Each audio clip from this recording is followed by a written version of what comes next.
Welcome to blog video. कैसे हैं आप सभी? आई होप सभी लोग अच्छे होंगे। और अभी मैं हूँ मोहना में, मोहना ब्रिज पे देख सकते हैं।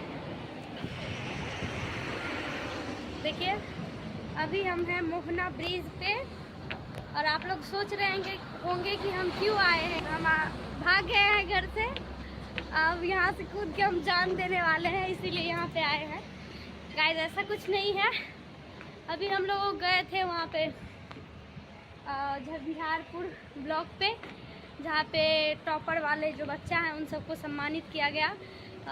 श्री नीतीश कुमार मिश्रा, मेरा भाई देखिए बेचारा वहाँ पे बैठा है, नहीं दिखेगा शायद, वहाँ पे वो बैठा है सब कुछ सामान वगैरह लेके। तो हम दिखाएंगे, फिर घर पे पहुँचेंगे, उसके बाद खोलेंगे क्या क्या है क्या नहीं, सब कुछ आप लोगों को दिखाएंगे। और जो लोग बच्चे जो मेरे ब्लॉग को देख रहे हैं, वैसे तो मैं भी बच्ची हूँ, उन सबको बस यही बोलूँगी कि आप लोग खूब सारा मेहनत कीजिए। भगवती सब माँ शारदे का आशीर्वाद आप सब पे बना रहे। आप लोग तरक अभी हम लोगों को लेने आ रहे हैं, तो सर छोड़ के गए हैं, हमारे भाई के स्कूल के जो सर थे वो छोड़ के गए हैं। हम भी उसी से स्कूल से पढ़े हैं। तो अभी हम लोग यहाँ पे हैं, तो सोचे कि थोड़ा सा वीडियो बना लेते हैं, आप लोगों को भी दिखा देंगे।